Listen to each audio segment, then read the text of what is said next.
ఈ వీడియోలో మనం జాబ్ మానేసిన ఎన్ని రోజుల తర్వాత పీఎఫ్ అమౌంట్‌ని పూర్తిగా విత్‌డ్రా చేసుకోవచ్చు అన్న విషయం గురించి తెలుసుకుందాం. చాలామంది ఏంటంటే మనం జాబ్ మానేసిన వెంటనే ఇమ్మీడియేట్‌గా పీఎఫ్ మొత్తాన్ని విత్‌డ్రా చేసుకోవచ్చు అనుకుంటారు. కానీ ఈపీఎఫ్ఓ వాళ్ళ రూల్స్ ప్రకారం మినిమమ్ 2 మంత్స్ అయితే వెయిట్ చేయాలి పీఎఫ్ అమౌంట్‌ని విత్‌డ్రా చేసుకోవడానికి. ఫర్ ఎగ్జాంపుల్ ఇక్కడ ఈ ఎంప్లాయీ డేట్ ఆఫ్ లివింగ్ వచ్చి ఏప్రిల్ 30, 2025. సో ఇతను మే నెలలో గాని, జూన్ నెలలో గాని పీఎఫ్ అమౌంట్‌ని అయితే విత్‌డ్రా చేసుకోలేడు. 2 మంత్స్ తర్వాత అంటే జూలై నెల నుంచి పీఎఫ్ అమౌంట్‌ని అయితే విత్‌డ్రా చేసుకోవచ్చు. ఒకవేళ ఎమర్జెన్సీ అనుకుంటే అలాంటప్పుడు ఇక్కడ ఆన్‌లైన్ సర్వీసెస్‌లోకెళ్ళి ఫార్మ్ 31 అని ఉంది కదా! ఈ ఫార్మ్ 31 సబ్మిట్ చేసి పీఎఫ్ అడ్వాన్స్‌ని అయితే తీసుకోవచ్చు. ఇల్‌నెస్ అనే రీజన్‌తో మీకు హెల్త్ బాగోలేదని చెప్పి మాక్సిమం 75% వరకు పీఎఫ్ అడ్వాన్స్ అమౌంట్ అయితే తీసుకోవచ్చు.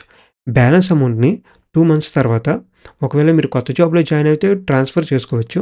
లేదా విత్‌డ్రా కూడా చేసుకోవచ్చు. 2 మంత్స్ అయిపోతాయి. ఒకవేళ మీరు పీఎఫ్ విత్‌డ్రా చేయకుండా ఒక కొత్త జాబ్‌లో చేరకుండా అలాగే మీ పీఎఫ్ అకౌంట్‌ని వదిలేస్తే 3 ఇయర్స్ తర్వాత మీ ఈపీఎఫ్ అకౌంట్ ఇనాక్టివ్ అయిపోతుంది. అలాంటప్పుడు మీకు ఎటువంటి పీఎఫ్ ఇంట్రెస్ట్ కూడా మీ అకౌంట్‌లో క్రెడిట్ కాదు. మళ్ళీ మీరు ఎప్పుడైతే జాబ్‌లో జాయిన్ అయ్యి మళ్ళీ పీఎఫ్ కంట్రిబ్యూషన్స్‌ని మీ అకౌంట్‌లోకి పే చేస్తారో అప్పుడే మీ అకౌంట్ యాక్టివ్ అవుతుంది.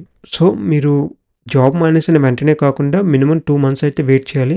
మీ పీఎఫ్ అమౌంట్‌ని విత్‌డ్రా చేసుకోవడానికి.